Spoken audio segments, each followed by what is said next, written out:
Hello, hello everyone, and happy Halloween. Today I'm dressed as Morticia. You can't see much of that. And what you can see perhaps is I don't have the right hairstyle. It doesn't suit me.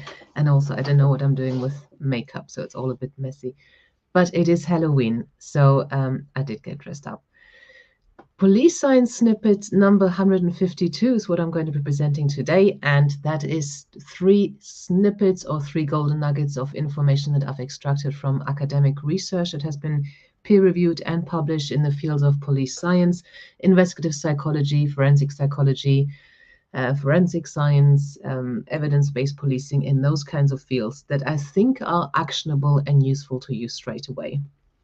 Might sound obvious, but actually a lot of research is very, very specific, niche, or about methodologies or something very abstract. So it's not always easy to find something that's of use to the practitioner, but that's exactly what Police Science Doctor is trying to do. So these snippets get emailed out to everyone on the email list every Tuesday. You get them straight into your inbox with a link to the original research. If you want to be on that list, please join. Just Google Police Science, go to Police Science Doctor, and enter your details into the form that pops up or that you will find at the bottom of each page. You will then also get access to the read page where you can look at the entire back catalogue of all the previous 152 weeks worth of police science snippets. And every Tuesday, as you can see, I go and do a live broadcast about these and try to put them into a little bit of context. So the first snippet for this week is about restorative justice in domestic abuse.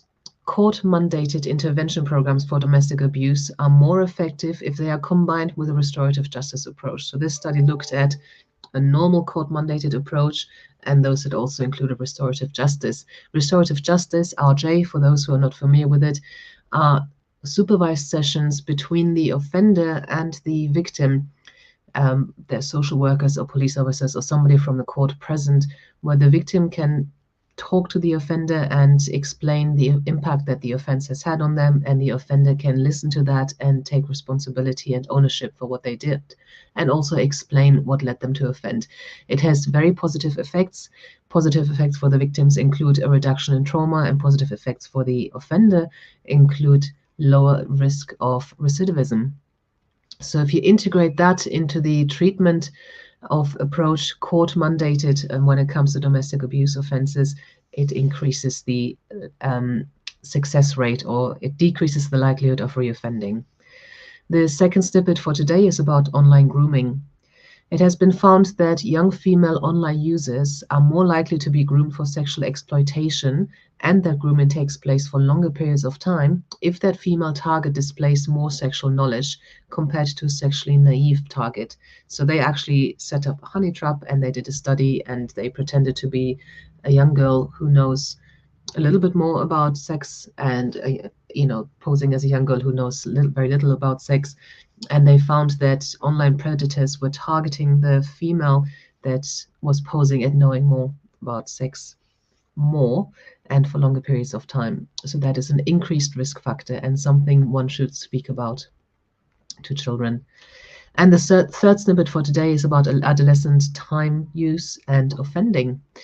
So unsupervised and unstructured socializing with peers is associated with youth delinquency. The risk is higher for adolescents with lower morality. So give them structured things to do. Obviously, with the credit crunch that's been happening in the last, 10 and more years, a lot of youth centers were closed down. That was very bad. For youth crime rates, we need to give youngsters constructive things to do that are enjoyable and productive in some way, or just a good pastime. So it's good to have things like that reiterated by research. And also don't forget, already next week, we've got the Society of Evidence-Based Policing conference coming up that we have once a year. I'm just trying to find information I can show you about that here. So just go to SEBP for Society of Evidence-Based Policing .police.uk and go to events, and you can book there. I'm going to be there. I'm going to be doing some filming. I'm going to be doing some streaming. I'm going to do some interviews with some people. Here's the website again where you can go And if you do go there, just come and say hi, and you can mention to me that I've invited you here on the broadcast, and it'll be nice to know. And hopefully I'll see you there next week. I'll see you again on here next Tuesday. Thank you. Bye-bye. Thank you for watching. I hope you found this content useful. You can get access to each episode's transcript with key learning points, timestamps, and references if you get yourself onto my mailing list. Just go to the main website on policesciencedoctor.com, and on the bottom of each page you will find a sign-up form for notifications of new content. Just enter your first name, your preferred email address, and the type of organization you work for. You will not get any spam. This is just for me to let you know about new content and for you to get access to all the transcripts.